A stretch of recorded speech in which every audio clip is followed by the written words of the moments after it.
नमस्कार दोस्तों। दुनिया के नक्शे पर एक ऐसा देश जहां सीमाएं तो है लेकिन आजादी नहीं, जहां नेता की तस्वीर हर घर के दीवारों पर लगी है लेकिन लोगों की आवाजें दीवारों में ही कैद है। यह है नॉर्थ कोरिया यानी democratic people's republic of Korea. एक ऐसा राष्ट्र है जो आज भी रहस्य, भय और कठोर नियंत्रण की प्रतीक माना जाता है। द्वितीय विश्व युद्ध के अंत में कोरिया जापान शासन से मुक्त हुआ, लेकिन आजादी के साथ ही यह देश दो हिस्सों में बंट गया। उत्तर को सोवियत संघ ने संभाला और यहाँ सत्ता में उभरे एक नेता किम उल सुंग।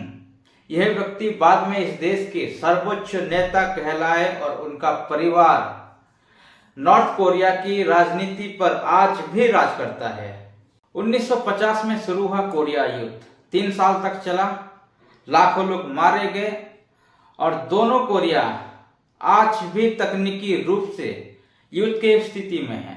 युद्ध के बाद नॉर्थ कोरिया ने खुद को दुनिया से पूरी तरह अलग कर लिया और ये नया देश एक ऐसे सिस्टम में बदल गया जिसे दुनिया आज सबसे सख्त और तानाशाही के रूप में जानती है। उत्तर कोरिया का शासन एक परिवार के 3 पीढ़ियों पर टिका है। फर्स्ट आते हैं किम उल सुंग, सेकंड आते हैं किम जोंग इल और थर्ड आते हैं किम जोंग उन। यहाँ नेताओं को देवता जैसा दर्जा दिया जाता है। हर नागरिक को उनके प्रति श्रद्धा प्रदर्शित करनी पड़ती है, चाहे वो स्कूल हो, दफ्तर या फिर घर हो। उत्तर कोरिया दुनिया की 6ठी सबसे बड़ी सेना रखती है। सरकार अपनी शक्ति को बनाए रखने के लिए भारी संसाधन सेनाओं के ऊपर लगाती है और यही नहीं, इस देश के पास एक परमाणु हथियार जो उसे दुनिया के लिए एक बड़ा भू राजनीतिक क्षेत्र बनाती है। आम नागरिकों का जीवन बहुत कठिन है। खाने की कमी, बिजली की कमी और सख्त सरकारी निगरानी उनके जीवन का हिस्सा है। लोगों को देश छोड़ने की इजाजत नहीं है।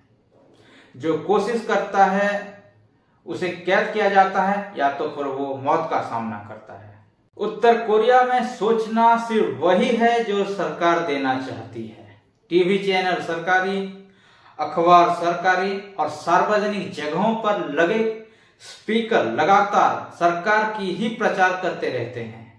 यह देश दुनिया को अक्सर अपनी शक्ति दिखाती रहती है। आज उत्तर कोरिया दुनिया में सबसे अलग देशों में एक है। कई देश उस पर आर्थिक प्रतिबंध लगाए हुए हैं।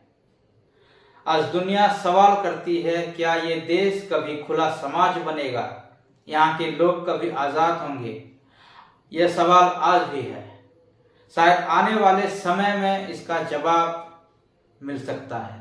एक देश जो आधुनिक के युग में भी समय से पीछे अटका हुआ है। एक राष्ट्र जिसके पास महाशक्ति और मजबूरी एक साथ मौजूद है। उत्तर कोरिया एक ऐसा देश है जिसने दुनिया को जितना चौंकाया है उतना शायद किसी और देश ने नहीं। धन्यवाद।